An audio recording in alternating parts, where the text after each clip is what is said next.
Guys, आज हम बात करने वाले हैं द क्लोवरफील्ड पैराडॉक्स मूवी की, जो 2018 में रिलीज हुई और क्लोवरफील्ड फ्रेंचाइज का एक हिस्सा है।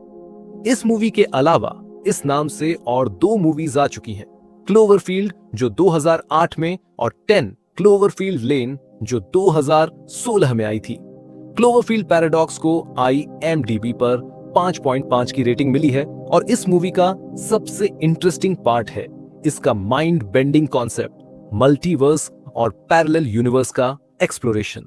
तो चलिए, without wasting any time, let's dive into the story.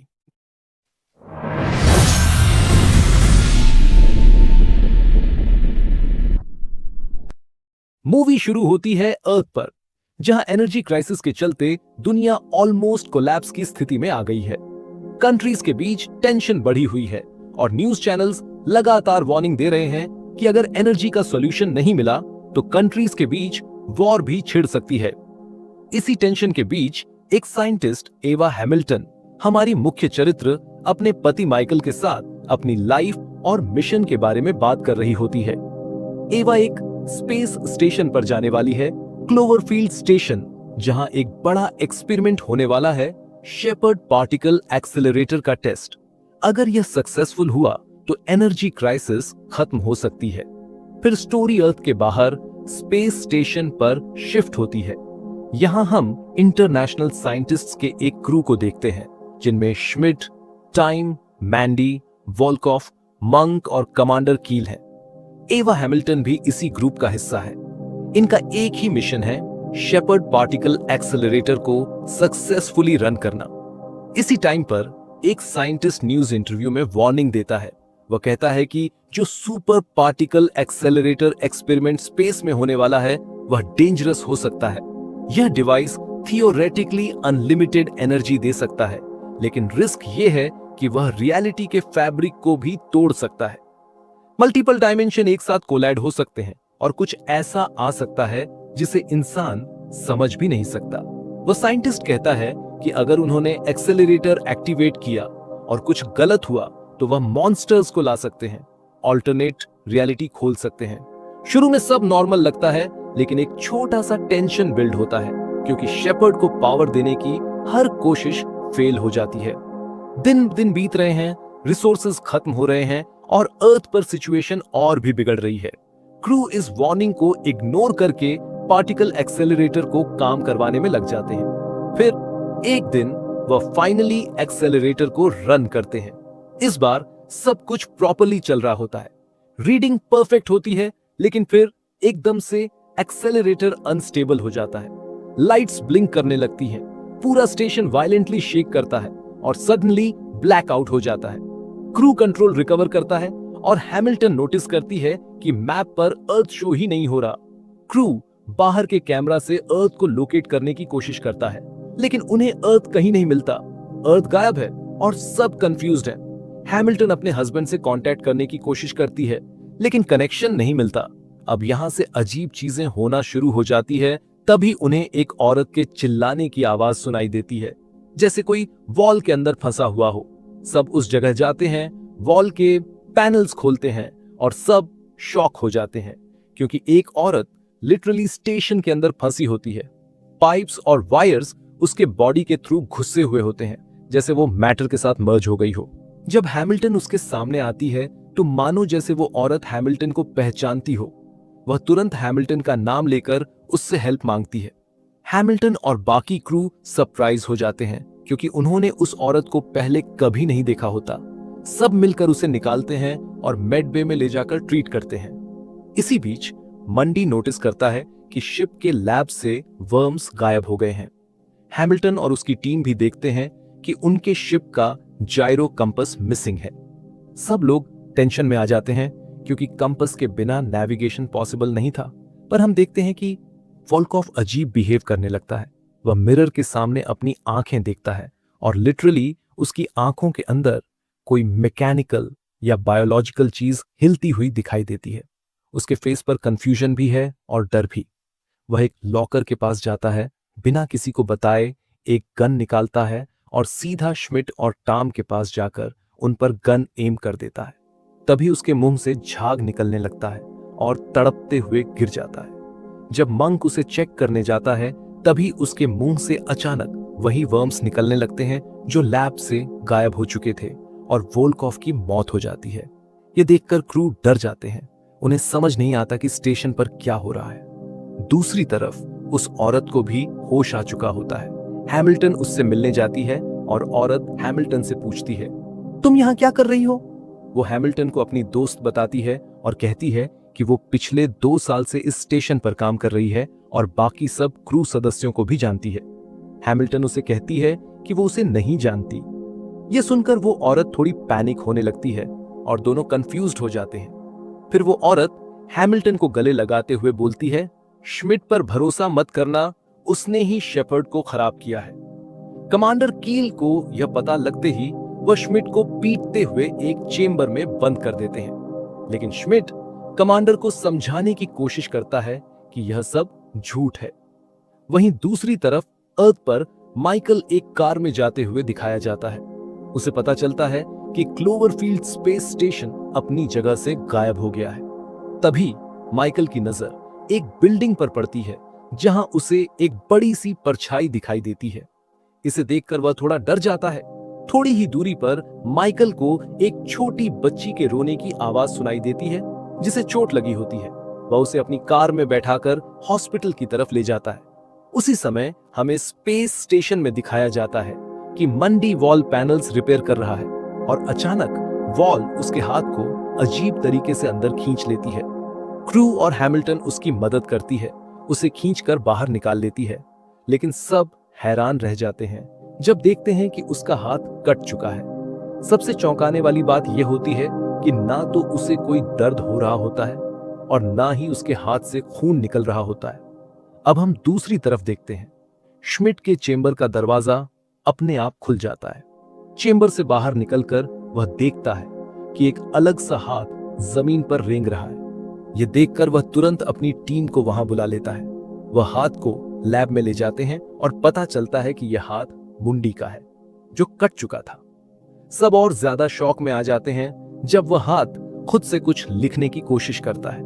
मंडी उस हाथ को एक पेन दे देता है और हाथ लिखता है कि उन्हें वोल्कॉफ की डेड बॉडी को काटकर चेक करना चाहिए। टीम वोल्कॉफ की बॉडी को काटकर चेक करती है और उन्हें वही मिसिंग जायरो कंपास मिल जाता है। क्रू ये देखकर चौंक जाती है। वे जायरो को शिप में इंस्टॉल करके एक्टिवेट करते हैं और फाइनली अर्थ का लोकेशन मिल जाता है। अर्थ को देखकर सबको एक बड़ा रिलीफ मिलता है। वे अर्थ के साथ कांटेक्ट करने की कोशिश करते हैं। तभी न्यूज ब्रॉडकास्ट होता है जिसमें बताया जाता है कि क्लोवरफील्ड एक्सेलरेटर अटलांटिक ओशन में क्रैश हो गया है। यह सुनकर उन्हें कुछ समझ नहीं आता। वे सोचते हैं कि यह कैसे हो सकता है। तभी श्मिट को यह सुनकर सब कुछ समझ आने लगता है। वह सबको शांत करते हुए कहता है, एक बात साफ है, एक्सेलरेटर के ओवरलोड ने यह सब किया है। हमने में से किसी ने भी इस संभावना को सीरियसली नहीं लिया। लेकिन यह एक पैराडॉक्स है। श्मिट और डिटेल में समझाता है, यह सब पार्टिकल्स के इंटरेक्शन का रिजल्ट है। अलग रियलिटीज एक ही जगह पर एक ही डायमेंशन में मौजूद रहने की कोशिश कर रही हैं। दो अलग यूनिवर्सेस एक ही स्पेस के लिए लड़ रहे हैं और इसी वजह से यह सारा कियोस हो रहा है। श्मिट कहता है, यह हमारा यूनिवर्स नहीं है और हम गलती से एक दूसरे पैरेलल यूनिवर्स में आ गए हैं। मंक और मंडी दूसरे डायमेंशन वाले अर्थ में जाने की बात करते हैं ताकि वे अपने लिए कोई मदद मांग सकें। लेकिन श्मिट उन्हें कहता है कि इसका कोई फायदा नहीं होगा क्योंकि जब तक वे इस डायमेंशन में हैं तब तक उनके लिए खतरा बना रहेगा। अब उनका एक ही टारगेट है, एक्सेलरेटर को ठीक करना और सब कुछ वापस नॉर्मल करना। हमें समझ आता है कि दूसरे यूनिवर्स की औरत का नाम मीना जेनसन है और उनके अर्थ पर भी पावर क्राइस थी।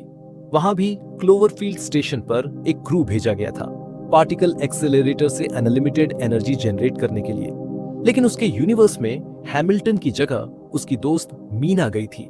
इसका रीजन हम बाद में समझेंगे। दोनों डायमेंशंस के टकराने की वजह से मीना यहां आ गई।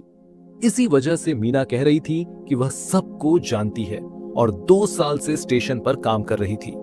अब सब लोग शेफर्ड एक्सेलरेटर को ठीक करने में लग जाते हैं ताकि वे घर वापस जा सके। लेकिन जब टॉम सर्किट को ठीक करने जाती है तब अचानक उसके सेक्शन में पानी भरने लगता है। हैमिल्टन और सारी क्रू उसे बचाने की कोशिश करती है, पर बैकडोर पानी के प्रेशर की वजह से टूट जाता है और वहीं उसकी मौत हो जाती है। ये देखकर सब लोग बहुत दुखी होते हैं। बिना टाइम के शिप को वापस चलाना मुमकिन नहीं था, इसीलिए वे डिसाइड करते हैं कि मीना को भी मिशन में शामिल कर लेंगे, क्योंकि वह भी अपनी यूनिवर्स में शेपर्ड इंजीनियर थी। क्रू डिसाइड करता है कि जब शेपर्ड ठीक हो जाएगा तब मीना को एक एस्केप पॉड में उसकी अर्थ पर भेज देंगे। वहीं मीना हैमिल्टन से उसकी डायमेंशन वाली हैमिल्टन के बारे में पूछती है और बताती है कि कैसे उसकी एक गलती की वजह से उसने अपने बच्चों को खो दिया था। इस पर मीना उसे बताती है कि इस डायमेंशन में उसके बच्चे सेफ हैं। दरअसल हैमिल्टन ने अपने घर में एक पावर सेल लगाई थी, जिसकी वजह से घर में आग लग गई थी और उसके बच्चों की मौत हो गई थी। इसी कारण के चलते हैमिल्टन क्लोवरफील्ड मिशन पर आती है, जबकि दूसरी डायमेंशन वाली हैमिल्टन के बच्चे सही सलामत थे।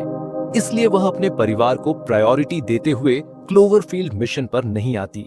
मीना के यूनिवर्स का श्मिट एक जर्मन स्पाई था और उसी की वजह से क्लोवरफील्ड स्टेशन क्रैश होकर अटलांटिक में गिर चुका था और मीना को छोड़कर बाकी सब मर चुके थे। हैमिल्टन इमोशनल होकर रोने लगती है और कहती है कि वह अपने बच्चों से मिलना चाहती है। फिर कमांडर से बात करती है कि शेपर्ड ठीक करने के बाद वह भी मीना के साथ इसी डायमेंशन के अर्थ में रह जाएगी। कमांडर न चाहते हुए भी मान जाते हैं। वहीं मंडी एक जगह पर काम कर रहा होता है। वहां अचानक मैग्नेटिक फील्ड बिगड़ जाता है और उसी वजह से वहां एक ब्लास्ट हो जाता है और वहीं मंडी की मौत हो जाती है। ब्लास्ट की वजह से उनके शिप का एक हिस्सा डैमेज हो चुका था, इसलिए वे डिसाइड करते हैं कि वे बाहर जाकर डैमेज हिस्से को शेपर्ड शिप से अलग कर देंगे। अब कमांडर कील, हैमिल्टन और मॉन्क बाहर स्पेस में जाते हैं, लेकिन वहां का एक दरवाजा जाम होने की वजह से नहीं खुलता। इसलिए कमांडर कील डिसाइड करते हैं कि वह डैमेज शिप के अंदर रहकर ही स्टेशन को अलग करेंगे और उन दोनों को वापस जाने के लिए कहते हैं। और हम देखते हैं कि कमांडर कील अपना बलिदान कर देते हैं। हैमिल्टन और मोंक वापस शिप में आ जाते हैं। हम अर्थ में देख पाते हैं कि माइकल उस छोटी सी लड़की मॉली को अंडरग्राउंड शेल्टर में लेके जाता है, क्योंकि वहां हॉस्पिटल्स वगैरह तबाह हो चुके थे। अब स्पेस स्टेशन में हैमिल्टन मॉन्क और श्मिट को कहती है कि जैसे ही वो और मीना पॉड में बैठ के इस अर्थ पे चले जाएं, तब पार्टिकल एक्सेलरेटर को दोबारा फायर करके वापस अपनी अर्थ पर लौट जाने। फिर वो दोनों अर्थ पे जाने की तैयारी करती हैं और एस्केप पॉड में बैठ जाते हैं।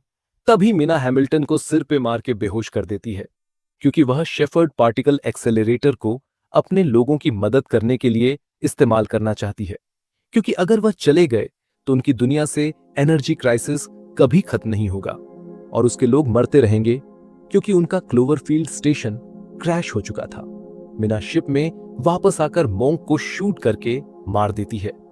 जब वह श्मिट को दूसरी बार शूट करके मार देने वाली होती है, तब हैमिल्टन वहां आ जाती है, जिसके बाद मीना और हैमिल्टन में फाइट होने लगती है। फाइट के बीच हैमिल्टन वहां की एक ग्लास विंडो पर शूट कर देती है, जिससे वह ग्लास टूट जाता है और मीना बाहर स्पेस में खींची चली जाती है। अब स्पेस स्टेशन में सिर्फ हैमिल्टन और श्मिट ही बचे हुए होते हैं। फिर हैमिल्टन इस डिमेंशन वाली हैमिल्टन के लिए एक मैसेज रिकॉर्ड करती है, जिसमें वह इमोशनल होकर कहती है, कभी भी अपने घर में पावर सेल मत लगाना, यह बहुत खतरनाक है। जितना हो सके अपने बच्चों और फैमिली के साथ टाइम स्पेंड करना। वह यह भी बताती है कि शेपर्ड पार्टिकल एक्सेलरेटर को कैसे स्टेबल करना है। इसकी पूरी डिटेल्स वह वॉइस रिकॉर्डिंग में रिकॉर्ड करके सेंड कर देती है। इसके बाद हैमिल्टन और श्मिट शेपर्ड को स्टार्ट कर देते हैं और फाइनली अपने डायमेंशन में वापस आ जाते हैं। वापस आते ही स्पेस सेंटर उनसे कांटेक्ट कर लेता है। यहां एक बार फिर हैमिल्टन और श्मिट पार्टिकल एक्सेलरेटर को स्टेबलाइज करने की कोशिश करते हैं और इस बार वह स्टेबलाइज हो जाता है और एनर्जी जनरेट होने लगती है। अर्थ के साइंटिस्ट ये न्यूज सुनकर बहुत खुश हो जाते हैं और उन्हें कंग्रेचुलेट करते हैं। फिर वे दोनों पॉड में बैठकर वापस अर्थ की ओर निकल जाते हैं। यहीं स्पेस स्टेशन से हैमिल्टन के हस्बैंड माइकल को कॉल आता है कि क्लोवरफील्ड स्टेशन वापस आ गया है और वह अर्थ की तरफ लौट रहे हैं। यह सुनकर माइकल पैनिक हो जाता है और चिल्लाते हुए पूछता है, तुमने उन्हें अर्थ पर आने से क्यों नहीं रोका? तुम्हें पता है ना यहाँ क्या हो रहा है? उन्हें अर्थ पर वापस आने से रोको। जैसे ही उनका पॉड अर्थ के एटमॉस्फेयर में एंटर करता है, तभी हम एक बड़े से क्रीचर को बादलों के बीच से निकलते हुए देखते हैं और मूवी यहीं खत्म हो जाती है। तो दोस्तों, द क्लोवरफील्ड पैराडॉक्स का यह एंडिंग हमें यह दिखाता है कि एक एक्सपेरिमेंट ने ना सिर्फ उनकी दुनिया को बल्कि कई टाइमलाइंस और डायमेंशंस को बदल दिया। इसने मॉन्स्टर्स, एलियंस और पता नहीं क्या क्या हमारी दुनिया में आने का दरवाजा खोल दिया। तो आपको क्या लगता है, क्या ये एंडिंग दिमाग उड़ाने वाली थी या फिर बस कंफ्यूज करने वाली? अपने विचार हमें कमेंट्स में जरूर बताइए। और अगर आपको वीडियो अच्छा लगा हो तो लाइक, सब्सक्राइब और बेल आइकॉन दबाना मत भूलिए। मिलते हैं अगली वीडियो में।